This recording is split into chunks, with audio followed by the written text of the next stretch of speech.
Let's take just a minute here as we conclude this third week of the course to draw a kind of a bigger picture over what we've talked about over the first 3 weeks and connect it with some of the things that, we talked about in the History of Rock Part 1. I would like to, my interpretation of this, the argument that I would like to make, advances that we can sort of see an arc of rock music that develops between the mid-60s somewhere. It's tough to say exactly where it starts, but by 65 or 66, it's definitely starting to happen. That crosses over psychedelia, over the barrier of the decade between 1969 and 70 there, continues forward to 1974, 1975, and then works its way toward 1979, 1980. That arc of about 15 years, 15 years worth of music, is what we might think of as music that's dominated by the hippie aesthetic. All of this music kind of hangs together around a number of kind of ideas that and values that characterize it. Some music, some parts of it more than others, but almost none of it is outside of it. It's the idea of the music being professional, of the artists being authentic, writing their own songs, playing their own instruments, producing their own records, being in control of their artistic statement and their music in as many possible domains, having a certain amount of virtuosity. Even the sort of more blues players who weren't the sort of technical show-offs would never want to be thought of as amateurs or technically deficient in any kind of way. They thought of themselves as pros. There was a kind of pride that came with that. There was an embracing on all the groups, even those who went for a more sort of straight-ahead rock and roll sound, of high levels of production, of embracing technology, of really kind of pushing the art forward in a certain kind of way. Not spending a lot of time looking back, but sort of working forward. This kind of aesthetic, this element is what pulls all of that music together. And as I say, we can see it happen in the mid-60s, and we can see its decline at the end of the 70s. On the way in, on the mid-60s, it's coming out of a very craft approach and a craft-based approach. And we talked about this in part 1, where the Beatles and a lot of other groups make the transition from craftsman to artist. It's where the artist thing kicks in that we begin to see the beginning of this hippie aesthetic. And it continues to get the music continues to get increasingly ambitious and sophisticated and embrace technology in all these kinds of ways, really sort of coming to a culmination at the end of the 70s. So as I said before, we see this sort of stylistic experimentation, combining and juxtaposing different styles at the end of the 60s. We see that developing into different kinds of styles that are sort of separable from each other: country rock, jazz rock, progressive rock, singer-songwriter, all these kinds of things.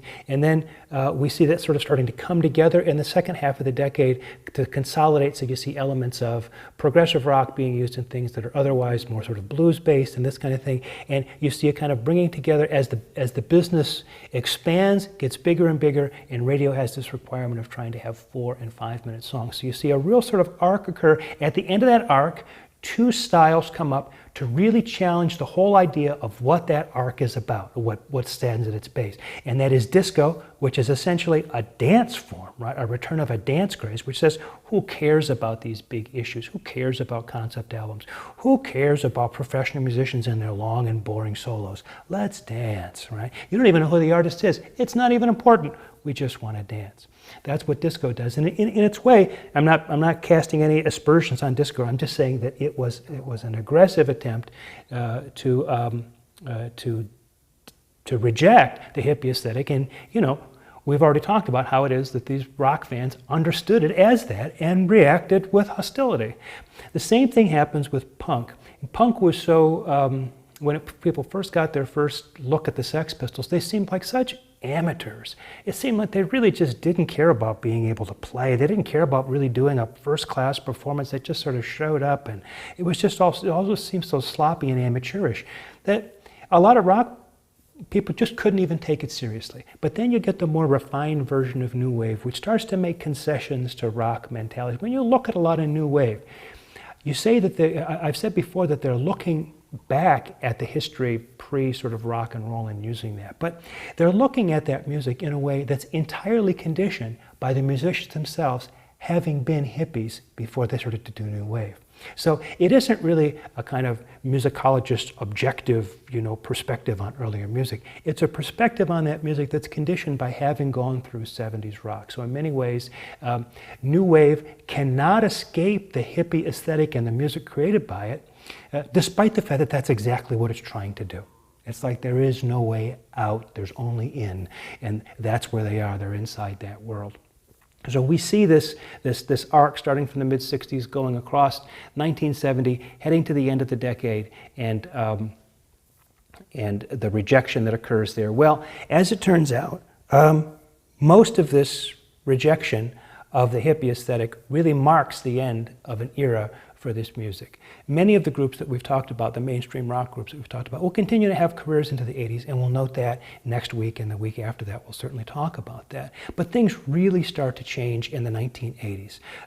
And rock music really does get down to a sort of 4 or 5 minute song, a normal thing that extended tracks, the big concept albums are for the most part kind of out of the picture. But then at the beginning of the 1980s emerges MTV, music television. It changes the business all over again. So next week, we'll talk about MTV and the music of the first half of the 1980s.